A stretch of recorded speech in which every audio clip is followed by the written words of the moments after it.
Welcome to the newest episode of Beyond the Fame with Jason Fraley. I'm your host, Jason Fraley, picking the brains of the top filmmakers, musicians, and artists of our time. Comedian Paul Reiser performs live at the Hollywood Casino at Charlestown Races in West Virginia on Saturday night. We spoke about his career of movies like Diner, Beverly Hills Cop, Aliens, and Whiplash, and TV series like Mad About You, The Kaminsky Method, and Stranger Things. Hey, Paul Reiser. Hey, thanks for joining us on WTOP.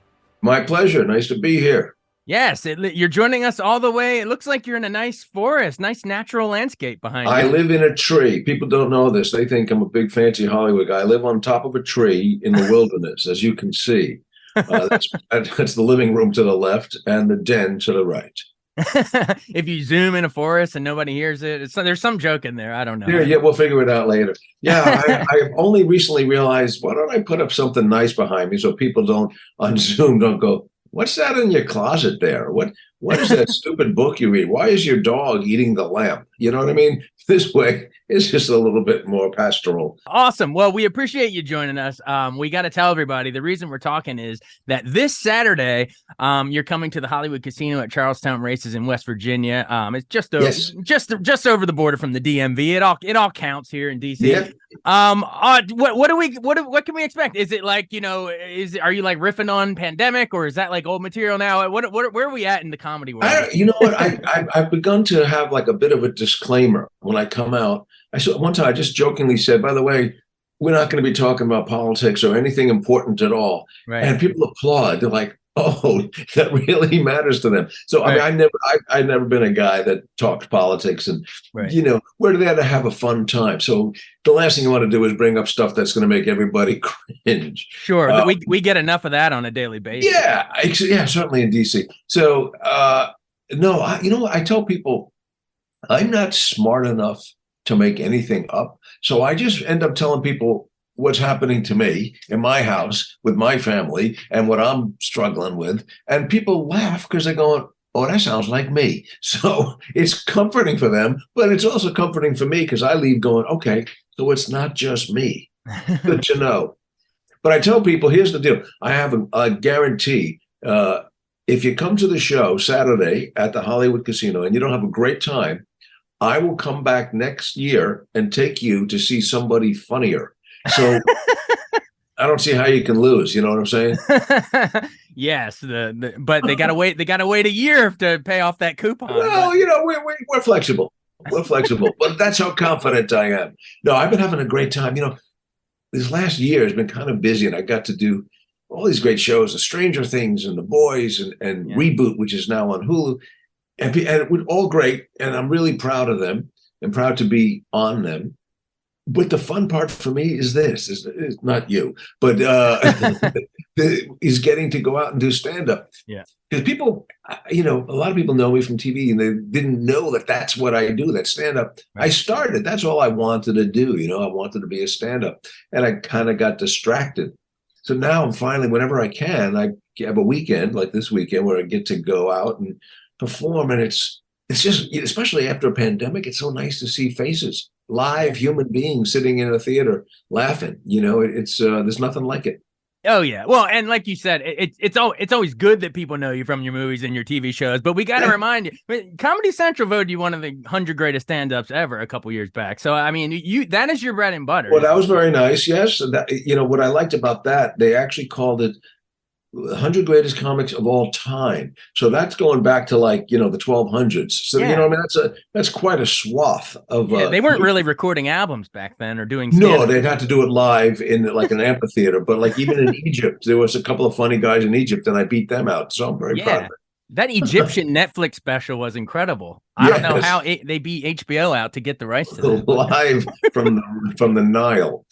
No, somebody. It's funny. I mean, now, when I do a show, I can look at the audience is coming in, and I have my own little survey. I can guess. I go, those people know me from Stranger Things. The older couple know me from Kaminsky Method, and the guy with the tattoos watches The Boys. Yeah, you know what I mean. I can kind of. And is anyone in the audience doing the old popcorn trick in Diner or? Gee, I hope not. I Gee, hope I not. hope not. I hope not. Well, let's talk. I would love to know how you got into this racket to begin with. Like, I guess you were born in New York City, and didn't you originally study music in college, but then you started to get into some theater production, something like that, and that's how you made the pivot, or how did that actually go down? Let me think about. I never really had a plan. But the only thing I wanted to do, yeah, I did. I studied music in college, but not that I thought I was going to do anything with it. It's just that Right. I played piano half decently, so I thought, well, I can do that. Like, I'm not going to. I don't know about economics or anything useful, so I'll just play the piano. But when I was like in high school and even before as a kid, I just always loved comedians and I was drawn to them. And so when I grew up in the city, most of my friends were going to see Led Zeppelin. I was going to see George Carlin. I also went to Nice. see Led Zeppelin, but Of course. there's only a few of us knuckleheads that we'd go into the Village, and this is like George Carlin before he hit big, so he was still playing like a 200-seat coffee house. Right. Sort of like the equivalent of like the Cellar Door used to be. Is that still there in DC? The Cellar No, Door? in Georgetown, sadly Yeah, not. Sadly not. but there was those kind of clubs where you saw great acts. So Robert Klein and George Carlin, and then when I was in college, I started just going up on audition nights in comedy clubs, and I wasn't good, but I didn't know that yet. When you're Yeah. young, you think you're great, and you go, oh, I guess I got it. And then, Naivety can be a nice weapon. well, it's sort of like you're protected. It's some sort of Yeah. biological shield that protects you from your ignorance. Because if you knew how bad you were, you wouldn't go on again.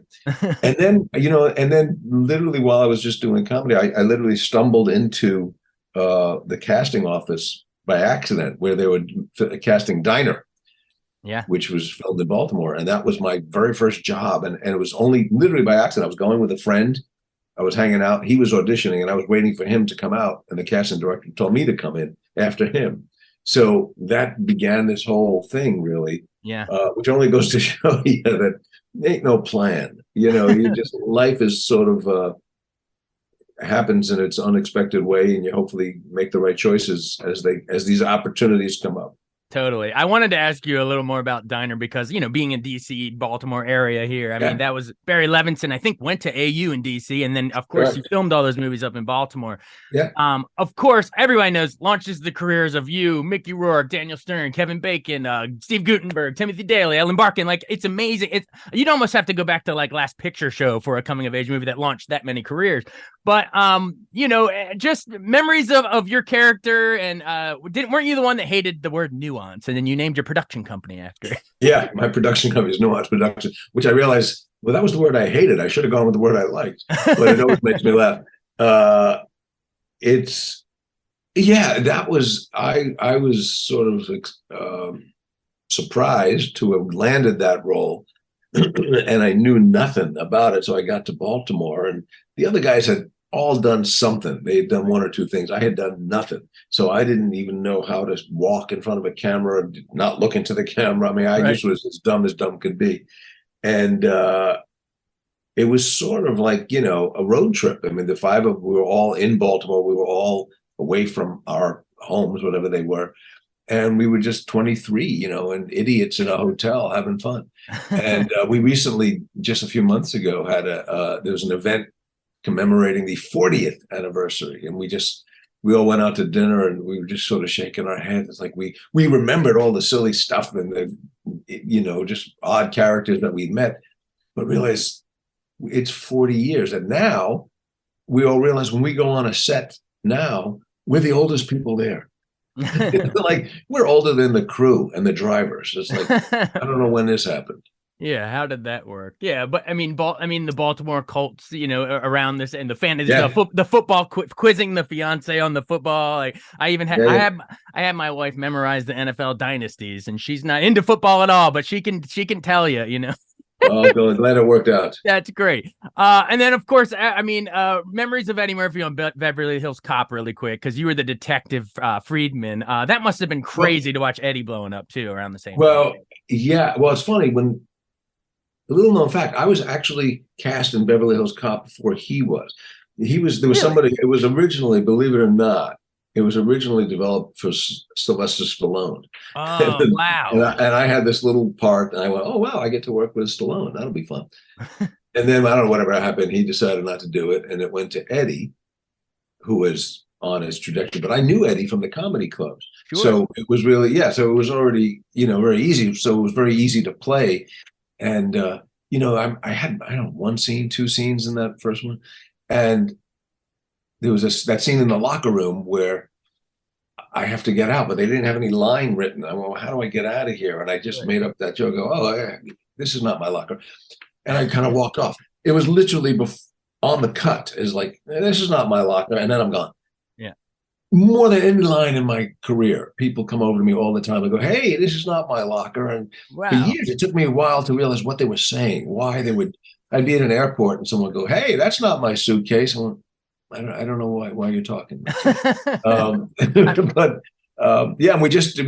they just finished the fourth one, and I had a little part on that one too. So I mean, another 40-year gap between Beverly Hills Cop 1 and this new one. I haven't seen it. I'm sure it'll be great. Wow. So you'll be in another one coming up here soon. That's awesome. Yeah. One, I got to get to your TV stuff, but really quick, one more 80s blockbuster was James Cameron's Aliens. That must have been so much fun. And rest in peace, Bill Paxton, too. Game over. Yeah. Just memories of, Sigourney Weaver as Ellen Ripley. So iconic. And working with Cameron before he was really huge either. But I mean, I guess he'd done Terminator. But man, you're frozen in time in a really special moment there. Yeah. Literally frozen in time. But that was another one, where I got sent the script and I went and I met James Cameron, and I had seen Terminator. I knew he was really talented, and I had seen Alien, so I knew it was great. I thought, and I read the script, which was fantastic. And it's rare that you can read a movie script and see the movie. Sure. This one, you kind of could really see it.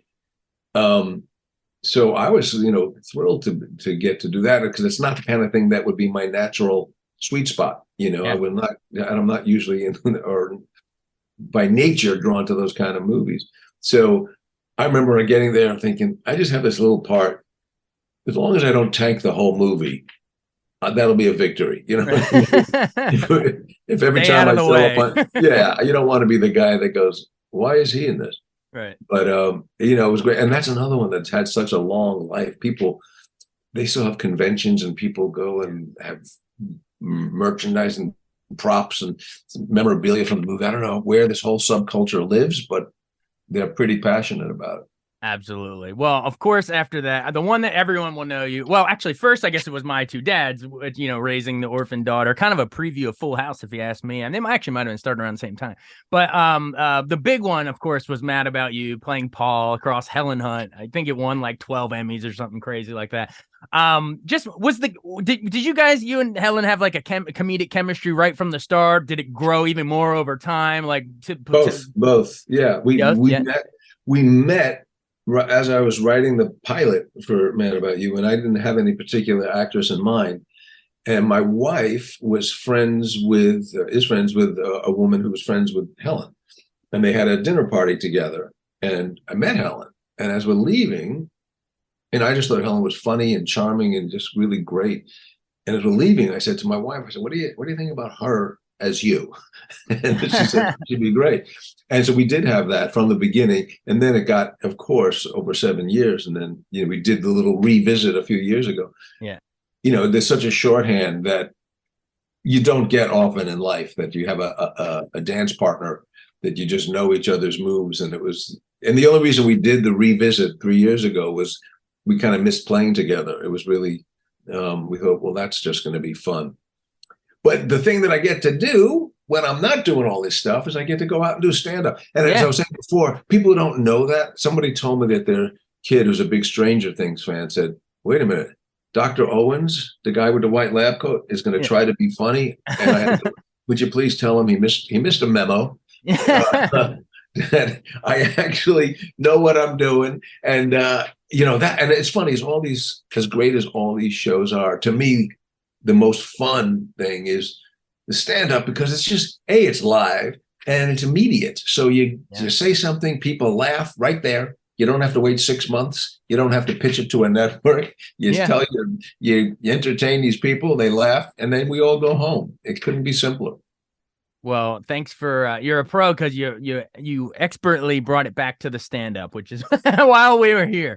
Not my first rodeo. Of course, of course. Well, I'll take your cue and we'll bow out. But I do. Everyone check out Stranger Things. Everyone check out Kaminsky Method, and then a little indie favorite there was Whiplash. Man, you were so good. Oh, that was great. Teller's dad. Yeah. And people need to watch a Reboot, which is on Hulu now, and I think it confuses people because it's a reboot of what? No, it's called Reboot, and it's about an '80s show, sort of like Full House or something that is rebooted, but it's not about that TV show. It's about these people, and it's Keegan Michael Key and Johnny Knoxville and Judy Greer, really just Rachel Bloom, funny people.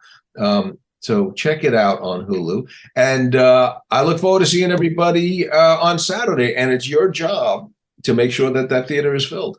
Well, that's why we're doing Unlike Elvis, I don't go on if there's an empty seat. Or George Jones. George Jones, you just don't go on.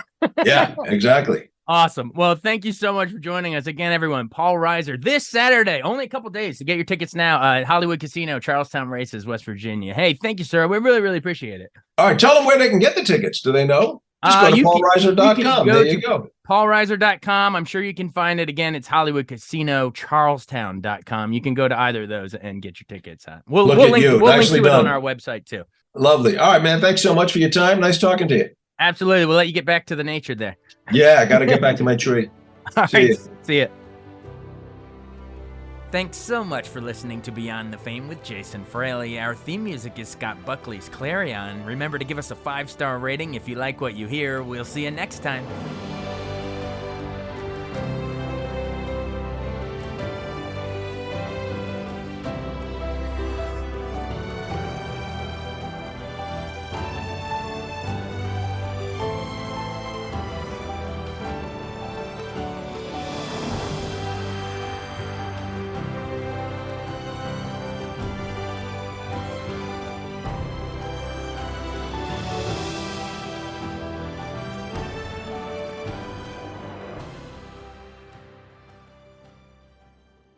I wanted to take a second to tell you about an app I really enjoy. Living in the DC area is great, and Podcast DC gathers all of the local shows that I like all in one local app. Health, sports, local news, politics, and so much more. Podcast DC is the new local app with hundreds of DC area podcasts to choose from. I can earn exciting rewards just for listening and share the podcasts I love instantly. Available in the App Store or in Google Play, listen local with Podcast DC.